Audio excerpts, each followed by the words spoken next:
My name is Catherine Morrison, and I used to mock people who talked about the end times, who claimed God had shown them visions of Christ's return, who lived as if every day might be humanity's last. I was an investigative journalist who'd made a career exposing religious fraud, and I was absolutely certain that end times preachers were nothing more than sophisticated con artists using fear to control vulnerable people and extract money from them.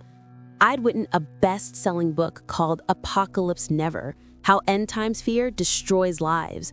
I'd appeared on news programs debunking prophecy claims, and I'd helped shut down 3 different ministries that were using rapture predictions to manipulate their followers.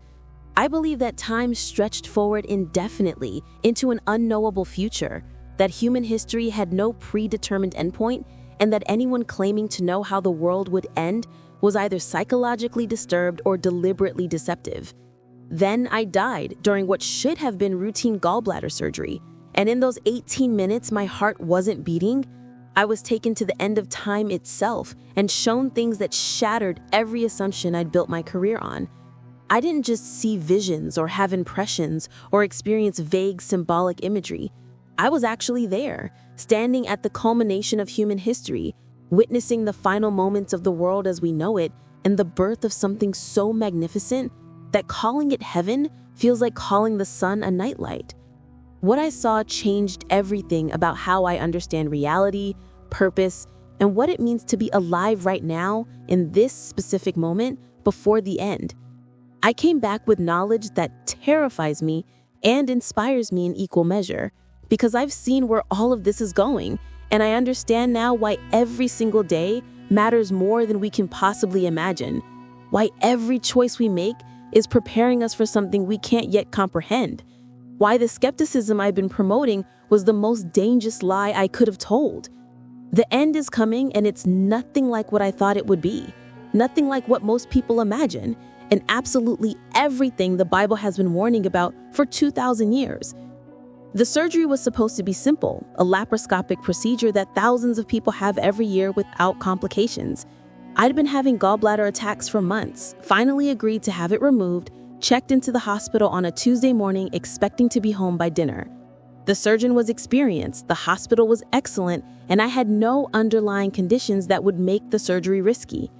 I remember joking with the anesthesiologist about how I'd written an article exposing a faith healer who claimed surgery was unnecessary if you just had enough faith, and how ironic it would be if something went wrong with my perfectly routine medical procedure. He laughed and told me I'd be fine, started the IV, told me to count backwards from 10, and I made it to 7 before everything went dark. But it wasn't just dark, it was wrong in a way I immediately recognized, even though I'd never experienced anything like it. I could feel my consciousness slipping away, not like falling asleep, but like being unplugged, disconnected from the biological machinery that had sustained it for 38 years. There was a moment of pure terror where I tried to hold on, tried to force myself back into my body, and then a strange acceptance that this was happening whether I fought it or not. Then suddenly I was somewhere else, standing at a place that made no sense according to everything I understood about physics and time and the nature of reality. I was standing at the edge of existence itself, at a point where time wasn't flowing forward anymore, but was somehow complete, finished, gathered up into a single eternal now. I could see everything at once, all of human history from beginning to end spread out before me like a tapestry I could examine from outside. And I could see that the end was right there, not distant, but imminent, not abstract, but specific and detailed and absolutely certain. I was standing at the culmination point, the moment when time stops being time and becomes eternity, when history stops being history and becomes fulfilled prophecy, when the world as we know it stops existing and something entirely new begins. And I wasn't alone. There were beings there, angels I would come to understand, and they were preparing for something massive, something that would shake the foundations of reality itself. The air felt electric with anticipation, like standing outside during those moments before a massive storm breaks, when the pressure drops and the wind stops and everything goes still because something enormous is about to happen. Then I heard a sound that made every cell in my non-physical body vibrate with recognition. A trumpet blast that wasn't sound exactly, but was announcement, proclamation, the declaration that time was up and the waiting was over and what had been promised was now being fulfilled. And I saw him, Jesus Christ, returning to earth, not quietly or secretly, but with such power and glory that the sky itself seemed to split apart to make room for his presence. He was riding on clouds that weren't meteorological phenomena, but were somehow alive, were beings or vehicles or something I don't have words to describe. And with him were armies of angels stretching back into infinity, all of them blazing with reflected glory from the source of all light. The sight should have been impossible. My brain shouldn't have been able to process something that overwhelming, but I was seeing with more than physical eyes, perceiving with a capacity I didn't have in my biological form. And what I saw was terrifyingly beautiful, the kind of beauty that destroys you, even as it makes you more fully yourself than you've ever been. This wasn't the gentle Jesus of children's Bible stories or the therapeutic Jesus of feel-good Christianity. This was Jesus as conquering king, as righteous judge, as the one to whom all authority in heaven and earth had been given and who was now coming to exercise that authority in a way that would leave no doubt about who he really was. I watched as the earth below responded to his coming, and what I saw made me understand why scripture uses words like tribulation and judgment and wrath. The planet itself seemed to convulse, mountains crumbling, seas boiling, the very fabric of physical reality straining under the weight of divine presence. But this wasn't random destruction or divine temper tantrum, it was purification, the burning away of everything corrupted and false, the cleansing fire that had to precede renewal. I saw cities collapse not because God hated them, but because they'd been built on foundations of human pride and rebellion and couldn't stand in the presence of holiness. I saw institutions crumble not because God was vindictive, but because they'd been constructed to replace him and couldn't survive his return. I saw the systems and structures humans had built to organize life apart from God simply dissolve because they'd only ever been temporary, scaffolding for something permanent that was now being revealed. And I saw people, billions of them, responding to Christ's return in ways that revealed what they'd been building their lives on. Some looked up with joy and relief, like people who'd been waiting for someone they loved to return home and were finally seeing them arrive. Others looked up with terror and desperation, like people realizing too late that they'd been wrong about everything and now faced consequences they'd convinced themselves would never come. And some, heartbreakingly, didn't look up at all, so committed to their denial of anything beyond the material that even faced with undeniable divine presence, they found ways to explain it away, to cling to their materialistic worldview even as it crumbled around them. Then something happened that I'd read about in Revelation but had never understood until I witnessed it. The dead began to rise.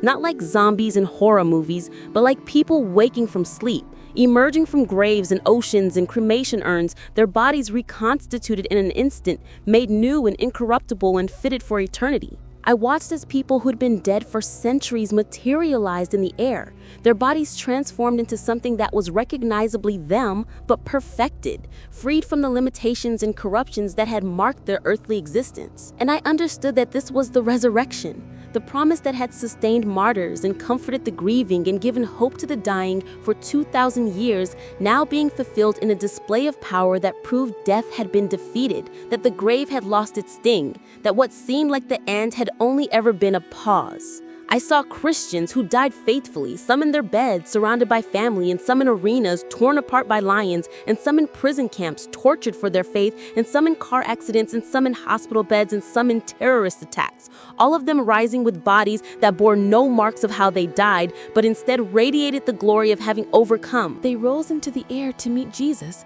And watching them, I understood what Paul meant when he wrote about being caught up together with them in the clouds to meet the Lord in the air. This wasn't metaphor or symbolism. It was literal, physical. A mass movement of resurrected believers ascending to meet their returning king. But then I saw something that broke my heart.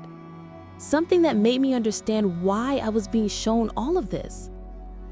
I saw other people, People who considered themselves Christians, who'd attended church and done religious activities and believed they were saved, who weren't rising. They stood on the ground looking up in confusion and growing horror, calling out to Jesus, reminding him of their service and their prayers and their good deeds. And I heard him say to them the words that echoed through Matthew 7, the words I had read dozens of times when researching my book but had never understood the weight of until I heard them spoken to people who genuinely believed they were saved. "I never knew you," he said. And those 4 words carried such finality that they felt like doors slamming shut, like bridges burning, like opportunities ending forever. These people had been in churches I'd investigated, had been the kind of cultural Christians I'd interviewed for articles, had been doing all the external things that looked like faith without ever experiencing the internal transformation that actually makes someone a Christian. They'd been vaccinated against real Christianity by a small dose of religious activity, inoculated against genuine conversion by comfortable church attendance that never cost them anything or changed them fundamentally. And now, at the end of time, they were discovering that performing Christianity and possessing Christ weren't the same thing. That going through motions and being genuinely born again were completely different. That all their religious activity had been building with wood and hay and stubble that burned away when tested by the fire of his return. I watched as these people, along with those who'd never claimed any faith at all, were separated from the resurrected believers, and I understood that what was happening was judgment. The final separation of those who belonged to Christ from those who'd rejected him or who'd claimed to follow him without ever truly surrendering to him. This wasn't arbitrary or capricious. Every person's life was being evaluated against the absolute standard of truth. Every choice was being examined in light of eternity. Every opportunity to respond to God's grace was being accounted for. And the criteria was devastatingly simple. Had they truly known Jesus? Not just known about him, but actually had relationship with him, been transformed by him, belonged to him in a way that went deeper than intellectual assent or religious performance. Those who had were welcomed into what came next. Those who hadn't, regardless of their excuses or their good intentions or their shock at the verdict, were separated from his presence. But what haunted me most wasn't the judgment itself. It was seeing people I recognized, people whose ministries I'd investigated, people who'd been famous Christian leaders with massive followings and successful churches and best-selling books. I saw celebrity pastors who'd preached to thousands but had never genuinely known the Christ they claimed to represent. I saw worship leaders whose voices had moved millions but whose hearts had been far from God the whole time. I saw authors who'd written about Christianity with eloquence and insight but had treated it as intellectual subject matter rather than transformative truth. I saw people who'd built entire careers on Christianity without ever being genuinely converted, who'd performed faith for decades without ever possessing it, who'd taught others about Jesus while never truly surrendering to him themselves. And watching them face the reality that their religious success meant nothing, that their influence and impact and good works couldn't save them, that they'd spent their lives building kingdoms in their own names while neglecting the only king who mattered, was more disturbing than anything else I witnessed. Because I understood that if they could be deceived about their spiritual state, anyone could, including me. Then the scene shifted and I was shown what came after the judgment. And what I saw was so magnificent that I still can't find adequate words to describe it. I watched as the old earth and the old heavens were consumed by fire, not destroyed, but purified. Transformed, remade into something that retained the best of what had been while removing everything corrupted by sin and death and decay. The physical universe wasn't being discarded, it was being renewed, restored to what it had been meant to be before the fall, made into the perfect environment for eternal existence. And descending from heaven, coming down like a bride adorned for her husband, was the New Jerusalem, a city so massive and so beautiful that seeing it made every human achievement in architecture and art seem like children's crayon drawings by comparison. This wasn't metaphor or symbol, it was actual place, physical location, city with walls and gates and streets, but constructed from materials that don't exist in our current reality, built with foundations that were somehow both matter and light. structured in ways that defied physics as we understand it, but made perfect sense in the renewed creation. I saw the walls made of jasper and the gates made of pearl and the streets made of gold so pure it was transparent. And I understood that the descriptions in Revelation weren't exaggerations or approximations, but were John doing his best to describe in first-century language things that transcended any earthly reference point. The city was massive beyond comprehension, its dimensions given in Revelation as 1,500 miles in length and width and height, a perfect cube that echoed the Holy of Holies in the temple but expanded to cosmic scale. And it was descending to the new earth, taking its place as the dwelling of God with humanity, the fulfillment of everything the temple had pointed toward, the restoration of Eden, but infinitely grander. I saw the river of life flowing from the throne of God, pure and clear and somehow alive in ways that made earthly water seem like a crude approximation. I saw the tree of life on either side of the river, bearing 12 kinds of fruit and yielding fruit every month, its leaves for the healing of the nations. And I understood that this wasn't just decorative landscaping, it was restoration of what had been lost in the fall, return of access to the tree Adam and Eve had been barred from, reversal of death and decay and all the consequences of sin.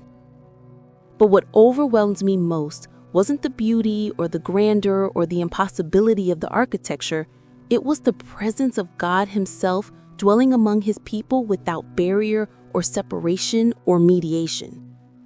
In the current age, we see dimly, we know in part, we experience God's presence through the Holy Spirit, but still separated by the veil of flesh and sin and limited perception.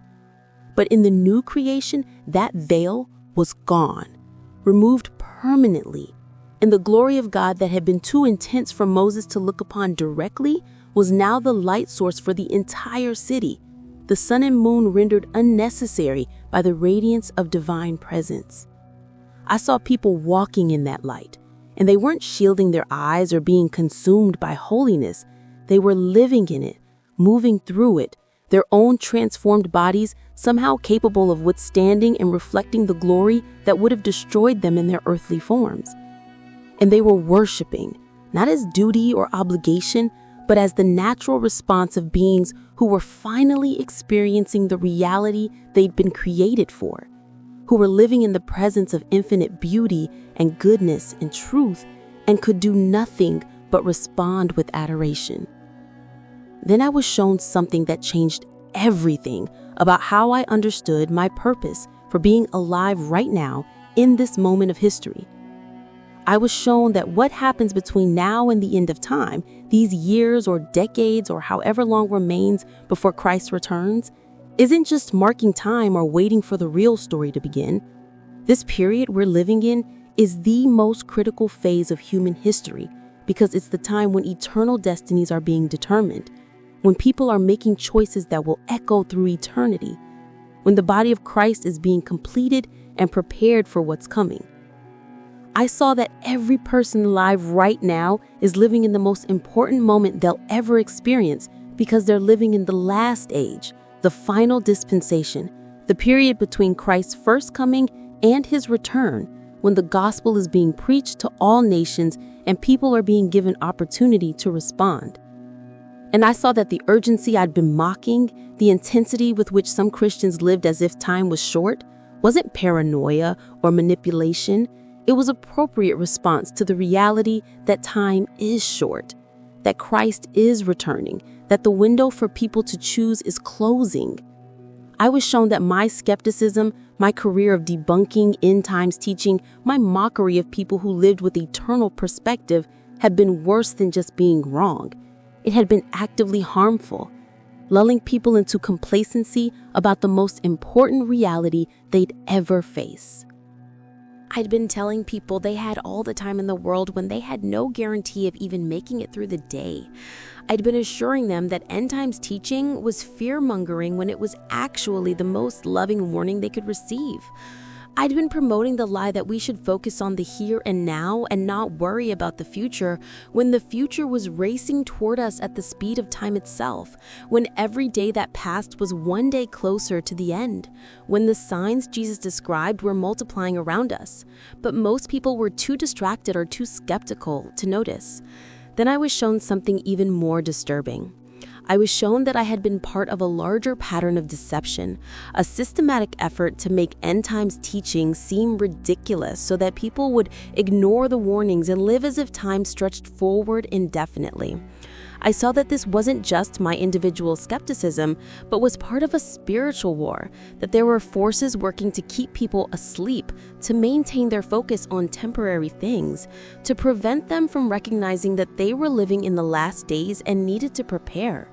And I saw that by mocking end times teaching, by writing books debunking prophecy, by helping shut down ministries that were warning people about judgment, I'd been unwittingly serving those forces of deception, helping to ensure that people remained unprepared for what was coming.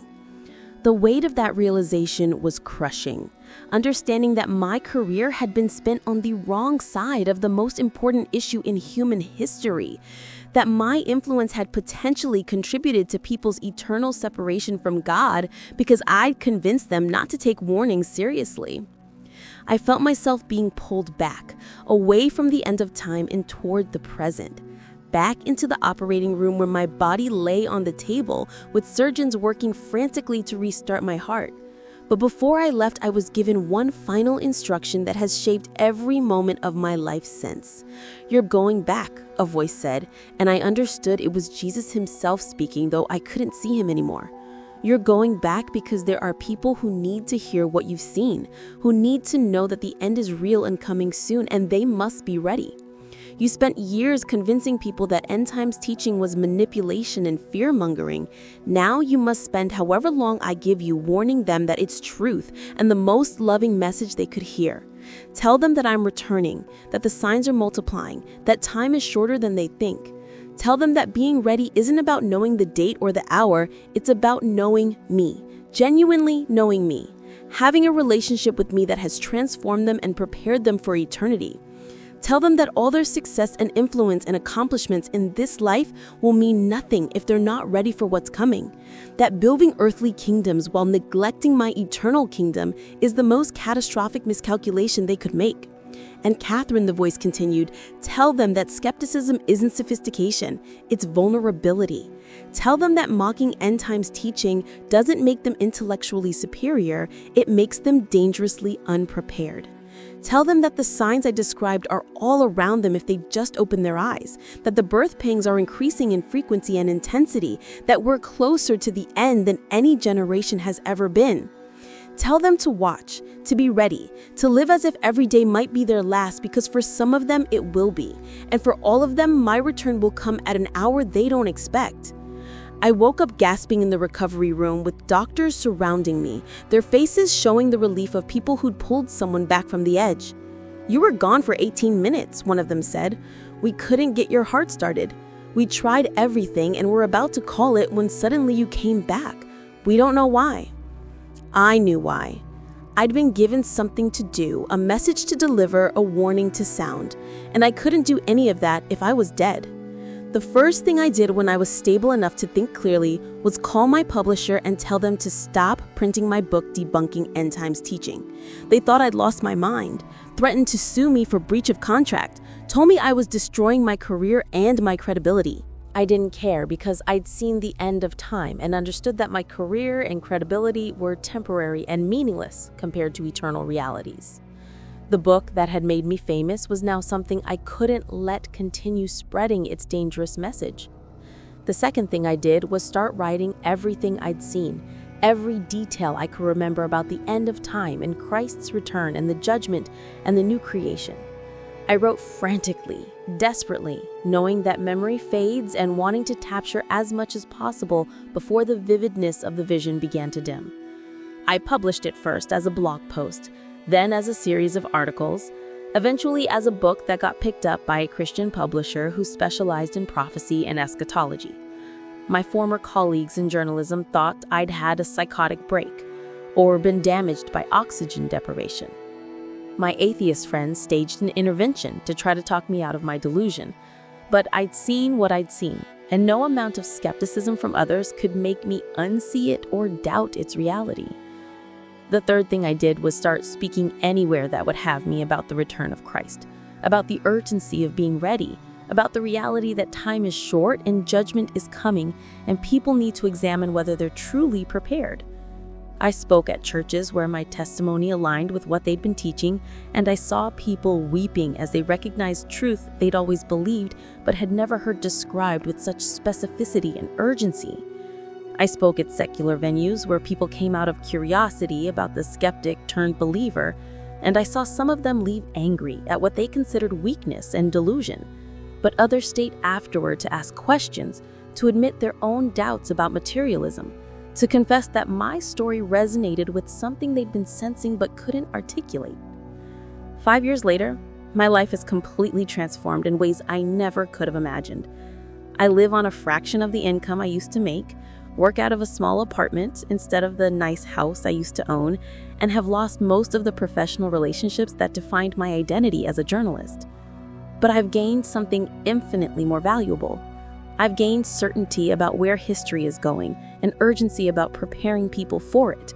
I've gained purpose that transcends temporary success and focuses on eternal significance. I've gained peace that comes from knowing the end of the story and understanding that everything happening now is moving toward that predetermined conclusion. And most importantly, I've gained relationship with Jesus Christ that goes beyond intellectual belief or religious performance. Genuine transformation that has made me into someone fundamentally different than who I was before I died. I still struggle with doubt sometimes, moments where my old skepticism resurfaces and I wonder if what I experienced was real or if my colleagues are right that it was just my brain creating elaborate hallucinations.